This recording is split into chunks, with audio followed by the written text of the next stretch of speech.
Ladies and gentleman, ಅಧಿಕಾರ ಹಸ್ತಾಂತರ, November ಕ್ರಾಂತಿ, ಡಿಕೆ ಶಿವಕುಮಾರ್ ಮುಖ್ಯಮಂತ್ರಿ ಆಗ್ತಾರೆ ಅನ್ನುವ ಮಾತುಗಳ ನಡುವೆಯೇ ಸಿದ್ದರಾಮಯ್ಯನವರಿಗೆ ಸುಪ್ರೀಂ ಪವರ್ ಸಿಕ್ಕಂತಾಗಿದೆ. ಸಿದ್ದರಾಮಯ್ಯನವ್ರನ್ನ ಅಲುಗಾಡಿಸ್ಲಿಕ್ಕೆ ಯಾರಿಂದನೂ ಸಾಧ್ಯ ಇಲ್ಲ. ಸಿದ್ದರಾಮಯ್ಯನವರಿಂದ ರಾಜೀನಾಮೆ ಅಲ್ಲ, ಸಿದ್ದರಾಮಯ್ಯನವರ ಸ್ಥಾನಪಲ್ಲಟ ಅಷ್ಟೇ ಅಲ್ಲ, ಸಿದ್ದರಾಮಯ್ಯನವರು ಯಾರನ್ನ ಸೂಚಿಸ್ತಾರೋ ಅವ್ರನ್ನ ಸಂಪುಟದಿಂದ ಹೊರಗಿಡಬೇಕು. ಸಿದ್ದರಾಮಯ್ಯನವರು ಯಾರು ಹೇಳ್ತಾರೆ ಅವ್ರನ್ನೇ ಸಂಪುಟಕ್ಕೆ ತೆಗೆದುಕೊಳ್ಬೇಕು. ಜೊತೆಗೆ KPCC ಅಧ್ಯಕ್ಷ ಸ್ಥಾನನೂ ಬದಲಾಗಬೇಕು ಅನ್ನುವಂತಹ ಸುಪ್ರೀಂ ಪವರ್. ಹಾಗಾದ್ರೆ ಏನದು? ಎಸ್ ವೀಕ್ಷಕರೇ, ಇದು ಇವತ್ತಿನ ಫೋಕಸ್ ಪವರ್. ನೆಲ ಜಲ ಭಾಷೆಗಾಗಿ ಪ್ರಾಮಾಣಿಕ ಪತ್ರಿಕೋದ್ಯಮ. ನೀವು ನೋಡ್ತಾ ಇದ್ದೀರಾ ಫೋಕಸ್ ಟಿವಿ. ನಾನು ಹೇಮಂತ್.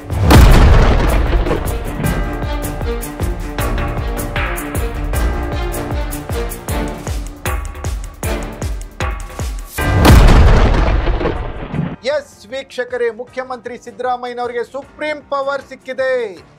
ಏನೇ ಮಾಡಿದ್ರು, ಏನೇ ಆಟ ಆಡಿದ್ರು, ಜಪ್ಪಯ್ಯ ಅಂದ್ರೂ ಕೂಡ 2.5 ವರ್ಷಕ್ಕೆ ಅಧಿಕಾರ ಹಸ್ತಾಂತರ ಆಗೋದೇ ಇಲ್ಲ. ನವೆಂಬರ್ ಚುನಾವಣೆ ಮುಗಿದ ಮೇಲೆಯೂ ಕೂಡ ಆಗಲ್ಲ. ಯಾವುದೇ ಹಂತದಲ್ಲೂ ಕೂಡ ಮುಖ್ಯಮಂತ್ರಿ ಸ್ಥಾನವನ್ನ ಬಿಟ್ಟು ಕೊಡುವ ಪ್ರಶ್ನೆಯೇ ಸಿದ್ದರಾಮಯ್ಯನವರಿಗೆ ಬರಲ್ಲ. ಹಾಗಿರುವಂತ ಸುಪ್ರೀಂ ಪವರ್ ಸಿದ್ದರಾಮಯ್ಯನವರಿಗೆ ಸಿಕ್ಕಿದೆ. ಏನದು ಸುಪ್ರೀಂ ಪವರ್? ಯಾವ ರೀತಿಯ ಮಾನದಂಡ ಇದಕ್ಕೆ ಅನ್ವಯ ಆಗಿದೆ?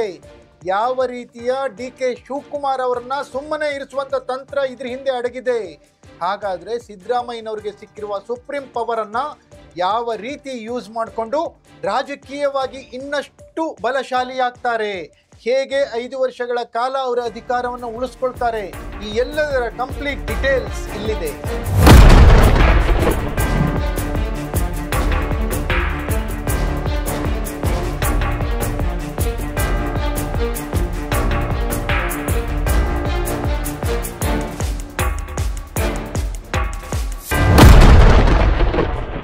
ಎಸ್ ವೀಕ್ಷಕರೇ, ರಾಜ್ಯದಲ್ಲಿ ಬದಲಾವಣೆಯ ಗಾಳಿ ಬೀಸ್ತಾ ಇದೆ ಅಂತ ರಾಜಕೀಯ ಪಂಡಿತರು ಹೇಳ್ತಾ ಇದ್ರು, ವಿಶ್ಲೇಷಣೆ ಮಾಡ್ತಾ ಇದ್ರು. ಆದ್ರೆ ಇದೆಲ್ಲ ಸುಳ್ಳು.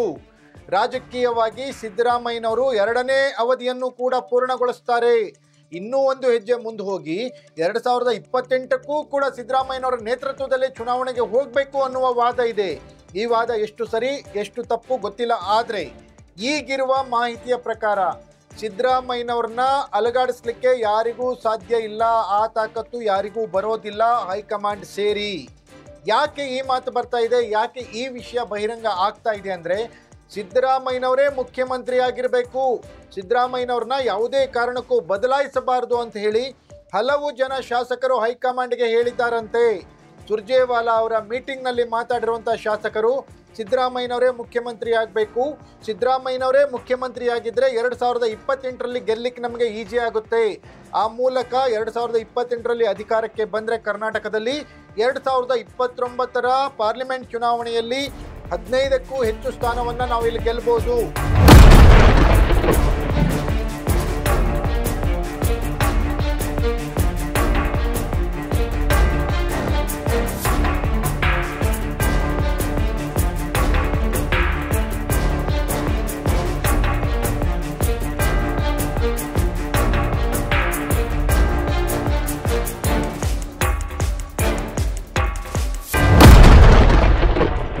ಈ ಮೂಲಕ ಮುಂದೆ ರಾಹುಲ್ ಗಾಂಧಿ ಅವರು 2029ಕ್ಕೆ ಪ್ರಧಾನಿ ಆಗಬೇಕು ಅಂತ ಏನು ಈಗಿನಿಂದನೇ ಹೋರಾಟ ನಡೀತಾ ಇದೆ.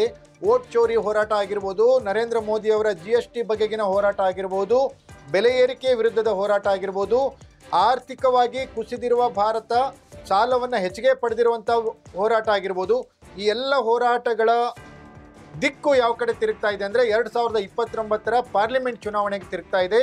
ಆ ಚುನಾವಣೆಯವರೆಗೂ ಸಿದ್ದರಾಮಯ್ಯನವರು ಇದ್ರೆ ಮಾತ್ರ ರಾಜ್ಯದಲ್ಲಷ್ಟೇ ಅಲ್ಲ ದೇಶದಲ್ಲೂ ಕೂಡ ಕಾಂಗ್ರೆಸ್ಗೆ ಹೆಲ್ಪ್ ಆಗುತ್ತೆ. ಈ ರೀತಿಯ ಸಮೀಕ್ಷೆಗಳು, ಈ ರೀತಿಯ ಸರ್ವೆಗಳು ಹೈಕಮಾಂಡ್ ಮಟ್ಟದಲ್ಲಿ ನಡೀತಾ ಇದ್ದಾವೆ. ಹೈಕಮಾಂಡ್ಗೆ ಈ ರೀತಿಯ ಸರ್ವೆಗಳು ಕಿವಿಗೆ ಮುಟ್ಟಿದ್ದಾವೆ ಅನ್ನುವಂಥ ಮಾಹಿತಿ ಲಭ್ಯವಾಗ್ತಾ ಇದೆ. ಹಾಗಾಗಿ ಹೈಕಮಾಂಡ್ ಇಲ್ಲಿ ಎಚ್ಚರಿಕೆಯ ಹೆಜ್ಜೆ ನೀಡಲಿಕ್ಕೆ ನೋಡ್ತಾ ಇದೆ.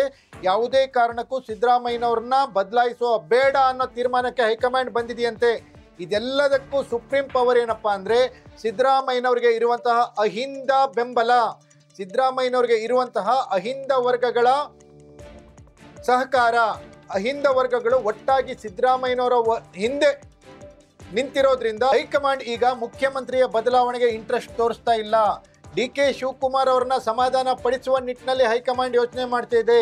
ಸಿಬಿಐನಲ್ಲಿ ಮತ್ತೆ ಕೇಸ್ ಓಪನ್ ಆಯಿತು ಡಿ.ಕೆ. ಶಿವಕುಮಾರ್ ವಿರುದ್ಧ. ಆ ಕೇಸ್ನಲ್ಲಿ ಏನಾದರೂ ಹೆಚ್ಚು ಕಡಿಮೆ ಆದರೆ ಸರ್ಕಾರಕ್ಕೆ ಕೆಟ್ಟ ಹೆಸರು ಬರುತ್ತೆ. ಹಾಗಾಗಿ ನೀವು ಸ್ವಲ್ಪ ಸೈಲೆಂಟ್ ಇರಿ, ನಿಮ್ಮ ಕೇಸ್ಗಳಿಂದ ಮುಕ್ತಿ ಸಿಗಲಿ, ಅದಾದ ಮೇಲೆ ಮುಂದಿನ ಯೋಚನೆ ಮಾಡೋಣ ಅನ್ನುವಂಥ ತೀರ್ಮಾನಕ್ಕೆ ಹೈಕಮಾಂಡ್ ಬಂದಿದೆಯಂತೆ. ಒಟ್ಟಿನಲ್ಲಿ ಮುಖ್ಯಮಂತ್ರಿ ಸಿದ್ದರಾಮಯ್ಯನವ್ರಿಗೆ ಸಿಕ್ಕಿರುವ ಸುಪ್ರೀಂ ಪವರ್ನಿಂದಾಗಿ ಮುಖ್ಯಮಂತ್ರಿಯವ್ರನ್ನ ಬದಲಾಯಿಸುವ ತಾಕತ್ತು ಯಾರಿಗೂ ಇಲ್ಲ ಅನ್ನುವಂಥ ಮಾಹಿತಿ, ಇಲ್ಲ ಅನ್ನುವಂಥ ವಾತಾವರಣ ಈಗ ನಿರ್ಮಾಣವಾಗಿದೆ. ಇದಾಗಿತ್ತು ಇವತ್ತಿನ ಫೋಕಸ್ ಪವರ್. ನೆಲ ಜಲ ಭಾಷೆಗಾಗಿ ನೋಡ್ತಾ ಇರಿ ಫೋಕಸ್ ಟಿವಿ.